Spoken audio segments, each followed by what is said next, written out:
बिस्मिल्लाहिर्रहमानिर्रहीम। अस्सलाम वालेकुम दोस्तों MS वर्ड के लास्ट लेक्चर में हमने पेज नंबर तक पढ़ लिया था। आज के लेक्चर में हम देखेंगे टेक्स्ट बॉक्स और क्विक पार्ट्स। टेक्स्ट बॉक्स जैसे कि आपको नाम से ही ज़ाहिर हो रहा है कि हम कोई बॉक्स लगाते हैं जिसमें टेक्स्ट लिखा जाता है, और ये टेक्स्ट बॉक्स के साथ छोटा सा एरो का निशान हम इस पर क्लिक कर देंगे तो यहाँ पे देखें आपके सामने बहुत सारे जो टेक्स्ट बॉक्स हैं वो बहुत खूबसूरत से इन्होंने सैंपल के तौर पे बना के रख दिए हैं।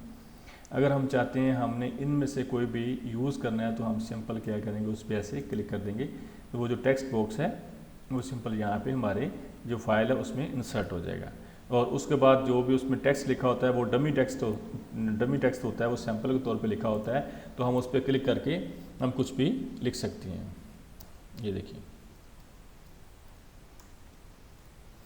We are learning text box. तो टेक्स्ट बॉक्स को आप ड्रॉ कर सकते हैं और उसके बाद यहाँ पे आप इसको जैसे इस पर क्लिक करेंगे ये सिलेक्ट भी हो जाता है। अगर आपने इसको डिलीट करना है तो आप यहाँ पे कीबोर्ड से डिलीट का बटन प्रेस करेंगे तो वो बॉक्स डिलीट भी हो जाएगा। फिर हम इंसर्ट में जाते हैं, यहाँ हमारे पास टेक्स्ट बॉक्स है और ये यहाँ पे और भी बहुत सारे सैंपल्स हैं। आप इनमें से कोई भी सैंपल के तौर पे इसको यूज़ कर सकते हैं। और टेक्स्ट बॉक्स लगाने का सबसे बड़ा फ़ायदा ये होता है, एक तो आप अपनी फाइल को थोड़ा सा डिज़ाइन दे सकते हैं, दूसरा ये होता है इसमें कि आप उस टेक्स्ट को मूव कर सकते हैं ईजीली। अब देखें यहाँ पे ये जो टेक्स्ट लिखा हुआ है इसको हम फाइल के इनर पेज में ही मूव कर सकते हैं और इसको हम पकड़ के इधर उधर मूव नहीं कर सकते, वो हमारे लिए मुश्किल होता है, बल्कि वो मूव होता ही नहीं है। तो मैं यहाँ पे टेक्स्ट बॉक्स लगाता हूँ, ये देखें यहाँ पे टेक्स्ट बॉक्स मैंने ड्रा कर लिया। अब इसमें मैं लिखता हूँ हम लिखते हैं IT मास्टर ऑनलाइन। तो ये देखिए हमने लिख लिया। अब इस टेक्स्ट को, इस बॉक्स को पकड़ के हम जहाँ मर्जी लेके जा सकते हैं। ये हमारे लिए बहुत ईजी होता है मैनेज करना। तो ये देखें जहाँ मर्जी इसको पकड़ के लेके जा रहा हूँ। और दूसरा इसका साइज़ भी हम यहाँ से कम ज़्यादा यहाँ से इस बॉक्स का कर सकते हैं। और उसके बाद फिर ये होता है कि यहाँ पे ये आपको ग्रीन सा छोटा सा निशान नज़र आ रहा है। जब हम इस पे माउस लेके जाएंगे तो एक एरो का निशान बन जाता है, तो हम इस एरो के निशान को ऐसे दबा के रखेंगे तो ये आप दबा के माउस को जिस तरह आप इसको मर्जी मूव करेंगे इसकी डायरेक्शन जो है वो चेंज हो जाएगी।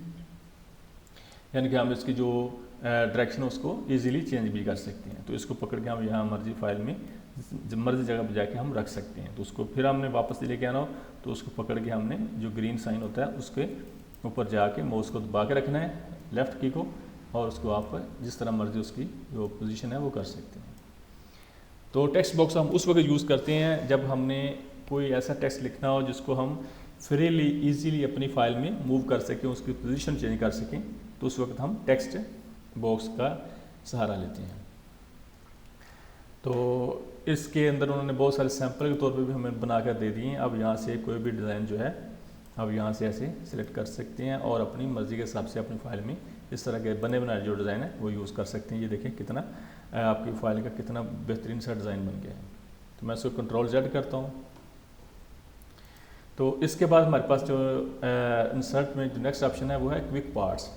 अब क्विक पार्ट्स में ये होता है कि हम यहाँ पे जाते हैं, ये देखें यहाँ पे हमारे पास क्विक पार्ट्स हम खुद बनाएंगे और ये लास्ट ऑप्शन देख लें यहाँ पे save selection to quick parts. तो इसमें हम ऐसे क्विक पार्ट्स अब बना लेते हैं जिनको हम रीयूज़ करते हैं, बार बार हमारी फाइल में उसने यूज़ होना आता है। तो हम उस तरह के अगर फ़र्ज़ करें कोई एक दो पैराग्राफ ऐसे हैं जिनको हमने फाइल में या बहुत सारी फाइल में बार बार यूज़ करना हो तो फिर हम उसके क्विक पार्ट्स बना लेते हैं ताकि हमें बार बार टाइप ना करने पड़े या हमें दूसरी फाइल से कॉपी पेस्ट करके ना यहाँ पे लेके आना पड़े। अब ये देखें ये हमारे पास एक कंपनी बैकग्राउंड है। फ़र्ज़ करें आप किसी भी कंपनी में जॉब करते हैं तो वहाँ पे जो कंपनी बैकग्राउंड होता है वो आप डिफरेंट कंपनीज़ को बेचते हैं, वेबसाइट पे यूज़ करते हैं, उसका बहुत ज़्यादा इस्तेमाल होता है। तो हम उसको बार बार कॉपी पेस्ट करेंगे या दूसरी किसी पैराग्राफ से या दूसरी किसी फाइल से उठाएंगे तो बेहतर है कि हम उसको उसका क्विक पार्ट बना लेते हैं जो कि वर्ड के अंदर सेव हो जाएगा। और जब भी आप कोई भी नई फाइल ओपन करेंगे या पुरानी फाइल ओपन करेंगे उसमें हम इसको यूज़ कर सकते हैं। तो इस पर मैं क्लिक कर देता हूँ और यहाँ हम सबसे एंड में आगे यहाँ पे save selection to quick part, इस पर हम क्लिक कर देंगे।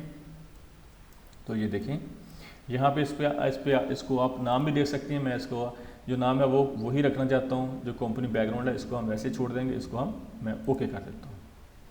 उसके बाद हम नेक्स्ट आ गए, यहाँ पे हमारे पास है कंपनी मैनेजमेंट, इसको हम सेलेक्ट कर लेंगे और यहाँ पे क्विक पार्ट्स में चले जाएंगे और यहाँ पे जाने के बाद हमारे पास है save selection to quick part, इस पर हम क्लिक कर देंगे और इसका नाम हम कंपनी बैकग्राउंड ही रख देंगे। अदरवाइज आप इसकी जो गैलरी है या से कैटेगरी है, कैटेगरी भी आप चेंज कर सकते हैं। मैं इसको ओके कर देता हूँ। तो ये देखें यहाँ पे हमारे पास, अब हम फर्ज करें इसको किसी और जगह यूज़ करना है हमने, तो ये नेक्स्ट पैराग्राफ पे करना है या नई फाइल पे करना है, तो हम क्या करेंगे, यहाँ पे गए क्विक पार्ट्स में, तो ये देखिए जब भी जो अभी हमने बनाए थे वो यहाँ पे आपके सामने यहाँ पे आ रहे हैं। तो मैं एक नई फाइल ओपन करता हूँ, यहाँ पे आगे और इंसर्ट में हम जाते हैं और उसके बाद हम जाते हैं, ये देखें जी कंपनी बैकग्राउंड है, इस पर हम क्लिक कर देंगे। तो जो भी हमने क्विक पार्ट्स कंपनी बैकग्राउंड के नाम से बनाया था वो यहाँ पे इंसर्ट हो चुका है।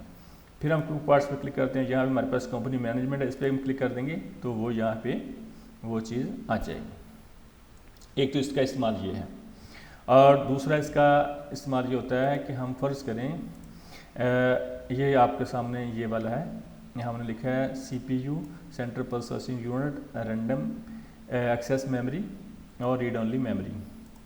तो इनको अगर हम चाहते हैं कि हम इनको शॉर्ट करके सेव कर लें और जहाँ भी हमने इसका यूज़ करना है तो हम इसका जो एब्रीविएशन है उसको सिर्फ लिखेंगे, तो ये जो लिखा हुआ है सारा नज़र आ जाएगा यहाँ पे। तो इसको मैं सिलेक्ट करता हूँ, यहाँ पे हम क्विक पार्ट्स पे जाते हैं और इस पर हम जाके सेव सिलेक्शन टू इन कर देते हैं और यहाँ पे मैं लिखता हूँ CPU, ये सारा स्मॉल में लिख दिया, ओके कर दिया। उसके बाद हमारे पास रैंडम एक्सेस मेमोरी है, इसको सिलेक्ट करता हूँ और यहाँ पे मैं लिख देता हूँ जाके, इसको हम कर देते हैं जी RAM, रैम कर देते हैं, ओके कर देंगे। और उसके बाद हमारे पास है रीड ओनली मेमोरी है और क्विक पार्ट्स में क्लिक करता हूँ, यहाँ पे जाने के बाद हमारे पास सेव सिलेक्शन है, यहाँ पे हम लिख देते हैं रोम कर देते हैं और इसको हम ओके कर देंगे। तो अब हमने फ़र्ज़ करें जिस जगह भी हमने यूज़ करना है, फ़र्ज़ करें हम लिख देंगे CPU, ये CPU लिखना है और हम चाहते हैं इसका जो CPU लिख देंगे और हम चाहते हैं इसका जो एब्रीविएशन है वो हमने लेके आना है। तो हम क्या करेंगे, आपकी जो F3 का बटन है कीबोर्ड से उसको प्रेस कर देंगे तो ऑटोमेटिकली यहाँ पे आप उस पर क्लिक कर देंगे। उसके बाद अपने कीबोर्ड से F3 का बटन प्रेस करेंगे तो उसके बाद आप अपने बटन कीबोर्ड से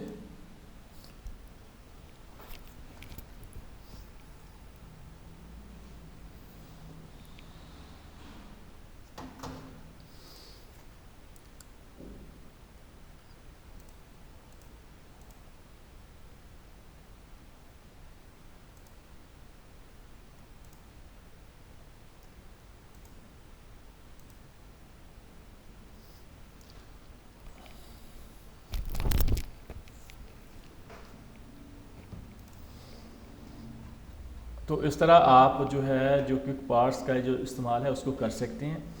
तो उसके अलावा जो क्विक पार्ट्स के अंदर है आप यहाँ पे जाएं, यहाँ पे हमारे पास यहाँ पे आते हैं बिल्डिंग ब्लॉक्स, इस पर हम क्लिक कर देंगे। तो यहाँ पे जो भी हमने क्विक पार्ट्स बनाए होंगे या जो भी इसके अंदर ऑलरेडी बने हुए हैं, ये देखें यहाँ पे जाके हमारे पास बहुत सारे क्विक पार्ट्स बने हुए हैं और हम यहाँ पे जाके उनको यूज़ कर सकते हैं। तो इसका इस तरह इस्तेमाल है। और दूसरा ये होता है इसमें कि आप फ़र्ज़ करें यहाँ पे जाके हम चाहते हैं, अच्छा दूसरा इसमें यहाँ पे आते हैं और यहाँ पे जाने के बाद हमारे पास ये देखें बहुत सारे क्विक पार्ट्स जो हैं वो ऑलरेडी बने हुए हैं। तो हम किसी क्विक पार्ट्स को यूज़ करना चाहते हैं, फ़र्ज़ करें ये वाले कवर पेज है हमारे पास, तो इनमें से अगर हमने कोई कवर पेज यूज़ करना है तो हम सिंपल उस पर जाके ऐसे क्लिक कर देंगे, उसको जाकर इंसर्ट कर देंगे तो ये कवर पेज हमारे पास यहाँ पे ऑटोमेटिकली आ जाएगा। तो दोस्तों मैं उम्मीद करता हूँ आपको आज टेक्स्ट बॉक्स और क्विक पार्ट्स की समझ आ गई होगी। अगर किसी किस्म की कन्फ्यूजन हो तो आप प्लीज़ मुझे कमेंट्स कीजिएगा, मैं इंशाल्लाह आपको मज़ीद डिटेल से चीज़ें क्लियर कर दूँगा। दोस्तों please subscribe our channel and share videos with friends and family. Thank you so much. इंशाल्लाह नेक्स्ट लेक्चर मिलते हैं, तब तक के लिए अल्लाह हाफ़िज़।